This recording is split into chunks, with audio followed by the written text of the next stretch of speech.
मेरा अपनी जन्मभूमि भारत माता और भारत की वीरांगनाओं को शत शत नमन। बेटा, मेवाड़ पर प्रबल शत्रु ने आक्रमण किया है। सेना लेकर जा और महाराणा की सहायता कर। राजमाता कर्मदेवी ने राजपूताने के केलवाड़ा प्रदेश के शासक अपने 16 वर्ष के पुत्र को आदेश दिया। बादशाह अकबर की सेना ने महाराणा उदय सिंह पर आक्रमण किया है। यह समाचार पहुंच चुका था। माँ, राणा जी ने मुझे युद्ध का आमंत्रण नहीं भेजा है, नरेश पुत्र ने उत्तर दिया। बच्चे, राणा दयालु है, तू अभी बच्चा है, यह समझकर उन्होंने तुझे नहीं बुलाया। क्या हो गया इससे? मेवाड़वासी राजपूत होकर मातृभूमि पर संकट आने पर भी तू चुप बैठा रहेगा? राणा की प्रजा होकर शत्रु के आक्रमण के समय उसकी सहायता न करेगा? संकोच न कर, तू मेरा पुत्र है। अल्पवया होने पर भी वीरता में तू किसी से कम नहीं। राणा ने नहीं बुलवाया तो न सही, जन्मभूमि तुझे पुकारती है। जन्मभूमि के आह्वान से राणा के आमंत्रण का मूल्य क्या अधिक है? सैन्य सजा और शीघ्रता कर। कदापि राणा तेरी सहायता बालक समझकर स्वीकार न भी करें तो स्मरण रखना कि तू स्वदेश की सेवा के लिए जा रहा है। राणा की स्वीकृति का कोई अर्थ नहीं, तुझे स्वदेश की सेवा अवश्य करनी है। प्रस्थान कर पुत्र, प्रभु तेरा मंगल करे, राजमाता ने प्रोत्साहित किया। ऐसी माताओं के पुत्र कापुरुष नहीं हुआ करते, सिंहनी गीदड़ नहीं जनती। पुत्र शूर थे, माता का आदेश स्वीकार किया उन्होंने। सैन्य लेकर वे चित्तौड़ की ओर चले। पुत्र के चले जाने पर राजमाता कर्मदेवी ने पुत्री तथा पुत्रवधू से कहा, बेटा, मेरा बच्चा पुत्र अभी भी बालक है, अनुभव शून्य है। मैं उसे युद्ध में भेजकर निश्चिंत नहीं रह सकती। जा रही हूँ, जहाँ तक संभव होगा सहायता करूँगी। माँ, मैं भी तुम्हारी पुत्री हूँ। तुमने मुझे हाथों में स्वर्ण कंगन पहनने के साथ तलवार संभालने की शिक्षा भी दी है। अपने भैया की सहायता करूँगी मैं, मुझे रोको मत, साथ ले चलो, राजकुमारी कर्णवती ने आग्रह किया। मैं उन शूर की सहधर्मिणी हूँ, उनकी प्रत्येक दशा में सेवा करना मेरा कर्तव्य है। वे विजयी होंगे तो मैं साथ लौटूंगी, और कदाचित उन्होंने वीर शैया ली तो छत्राणी परलोक तक पति के साथ जाना गर्भ से ही सीख कर आती है। माँ, मुझे यहाँ मत छोड़ो। पुत्रवधू कमलावती ने सास के चरण पकड़ लिए। ठीक, चलो। तनिक सोचकर राजमाता ने दोनों को आदेश दे दिया। शस्त्र सज्ज होकर तीनों छत्रनियाँ घोड़ों पर बैठी चित्तौड़ के प्राय सभी समस्त राणा की सहायता को आए थे।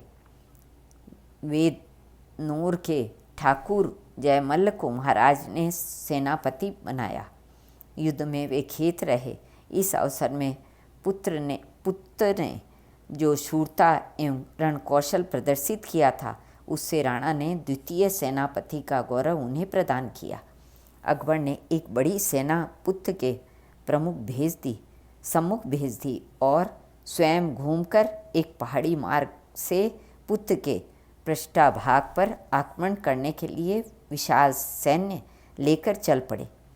एक तंग जगह पर पहुंचते ही सम्मुख से गोलियों की वर्षा का सामना करना पड़ा मुगल सेना को।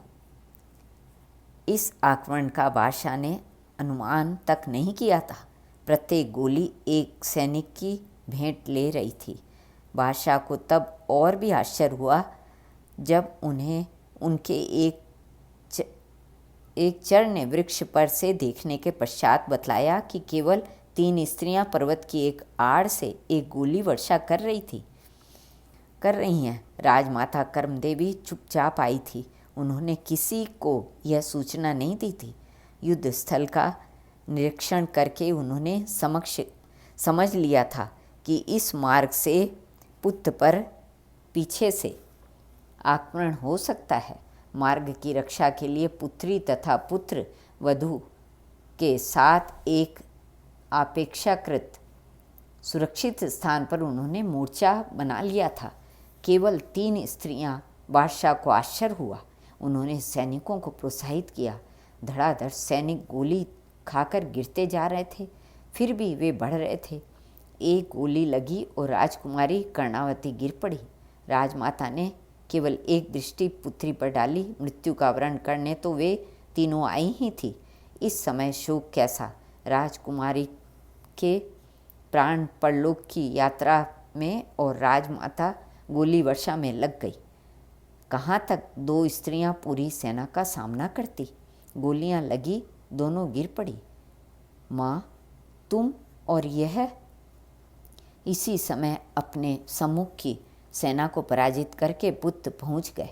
उन्हें बादशाह के इधर आने का समाचार मिल गया था। माता तथा पत्नी को देखकर वे चौंके। उन्होंने बैठकर दोनों जानुओं पर उठाया। सेना को आगे बढ़ने का वे आदेश दे चुके थे। कमलावती ने एक बार मस्तक उठाया, नेत्र खुले और पति के दर्शन करके सदा के लिए खुले रह गए। पति के अंक में ही उन्होंने शरीर छोड़ा। बेटा, युद्ध की यह गड़बड़ मैं सुन रही हूँ। तू यहाँ किस लिए समय नष्ट कर रहा है? सेनापति से हीन सेना क्या कर लेगी? शत्रुओं को जीतकर देश की रक्षा करने में तू समर्थ हो तो ठीक, नहीं तो युद्ध में सम्मुख लड़ते हुए शरीर छोड़ना। स्वर्ग में मैं तुम्हें बधाई देने को प्रस्तुत रहूँगी। तेरी बहन तेरा स्वागत करेगी और तेरी पत्नी तेरी प्रतीक्षा करती रहेगी। राजमाता संभवतः पुत्र को यही आदेश देने को प्राण रोके थी। हर हर महादेव, जय श्री एकलिंग। पुत्र ने शत्रुओं पर आक्रमण किया और युद्ध के पवित्र तीर्थों में शरीर छोड़ा उन्होंने। भारत माता की जय।